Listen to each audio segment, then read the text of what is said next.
Request చేస్తున్నాను. Hi అండి, good evening అందరికీ. Good evening.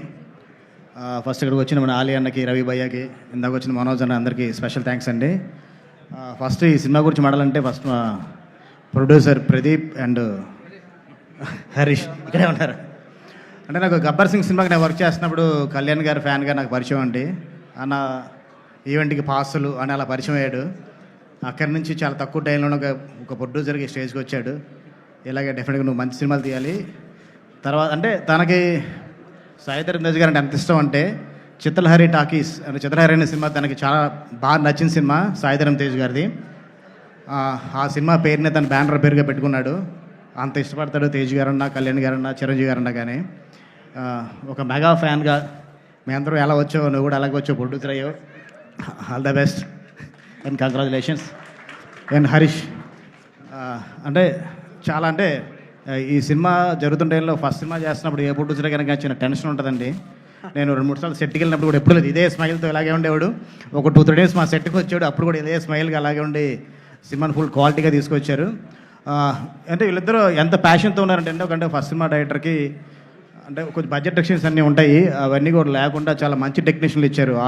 మన ప్రొడక్షన్ డిజైనర్ బ్రహ్మకట్లి గారిని, డిఓపి మణికందన్ గారిని, మ్యూజిక్ రతన్ గారిని, ఇలాంటి టెక్నీషియన్స్ ఇవ్వడం మామూలు విషయం కాదు. మంచి టెక్నీషియన్స్తో ఒక మంచి అవుట్పుట్ తీసుకొచ్చారు. అలాగే మా డైరెక్టర్ రాము, తను మారుతి గారి దగ్గర అక్కడ పనిచేస్తున్నప్పుడు నుంచి పరిచయం అండి. తను చాలా కష్టపడి ఈ సినిమాని సుహాస్ గారితో ఒప్పించుకొని ప్రొడ్యూసర్స్తో ఒకే చేసుకుని సినిమా స్టార్ట్ చేశాడు. డార్లింగ్ రాము డెఫినెట్గా ఈ సినిమాతో ఒక మార్క్. అంటే అందరూ అంటే రకరకాల సినిమాలు వస్తున్నాయండి. అంటే నా నాంది ఉగ్రం భైరవం లాగా లేదా కేజీఎఫ్ లాగా చాలా వేరే ఒక బిగ్ స్పాన్లో సినిమాలు వస్తున్నాయి.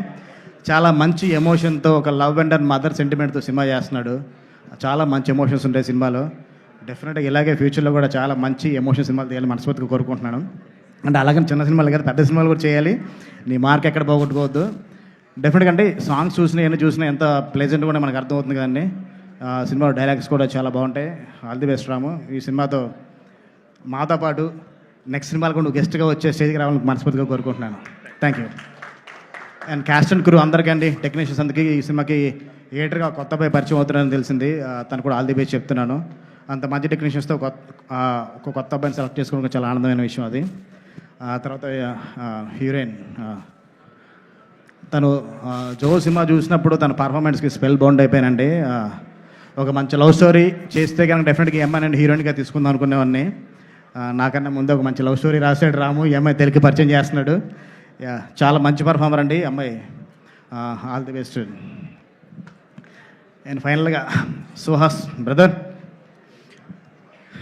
తను అంటే ఒక డిజిటల్ నుంచి అంటే ఒక ఇన్స్టాగ్రామ్, ఫేస్బుక్ నుంచి చిన్న చాయ్ బిస్కెట్లు చిన్న స్కిట్స్ చేసే దగ్గర నుంచి ఓటీటీ వరకు వచ్చి, ఓటీటీ నుంచి సిల్వర్ స్క్రీన్కి వచ్చి తను ప్రూవ్ చేసుకొని మనం బయట లాంగ్వేజ్ నుంచి మనం ఆర్టిస్ట్ని ఇంపోర్ట్ చేసుకుని ఉంటే తాను ఇప్పుడు వెళ్ళి తమిళ్లో ఒక సినిమా చేస్తున్నాడు. అక్కడ వరకు ఎదిగాడు. ఇంకా ఇక్కడి నుంచి ఇంకా నువ్వు చాలా ఎదగాలని కోరుకుంటున్నావు. తను చూస్తూ ఉంటే చాలా న్యాచురల్గా ఉంటుంది పర్ఫార్మెన్స్. అంటే ఒక కార్తీక్ గారిని చూసినప్పుడు, విజయ్ సేతుపతి గారిని చూసినప్పుడు, ఒక నాని గారిని చూసినప్పుడు అంటే ఎంత న్యాచురల్గా అనిపిస్తుంది పర్ఫార్మెన్స్. తను కూడా అసలు ఎక్కడ యాక్ట్ చేసి అనిపించదు, తన క్యారెక్టర్ కనపడుద్ది. డెఫినెట్గా అంటే తమిళకి వెళ్ళు, అక్కడి నుంచి అలాగే ఇంకా నువ్వు హిందీ కూడా వెళ్ళాలి మనస్ఫూర్తిగా కోరుకుంటున్నాను. ఎందుకంటే తను హీరోగా కన్నా తను చాలా మంచి యాక్టర్ అండి. ఒక యాక్టర్కి ఎప్పుడు ఎక్కడ ఏ లిమిటేషన్స్ ఉండవు, లాంగ్వేజ్ బార్గేట్స్ ఏవి ఉండవు. చాలా ఎదగాలని కోరుకుంటున్నాను. Thank you. అండ్ ఈ సినిమాకి పనిచేసిన టెక్నీషియన్స్ అందరికి కూడా బ్రహ్మ గురించి చెప్పుకుంటా, మా సినిమాల గురించి నేను చెప్పుకున్నట్టే ఉంటుంది.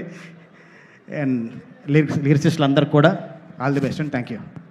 Thank you so much. చాలా రోజుల తర్వాత ఉదయ్ భాను గారు మళ్ళీ ఈవెంట్స్ చేస్తున్నారు.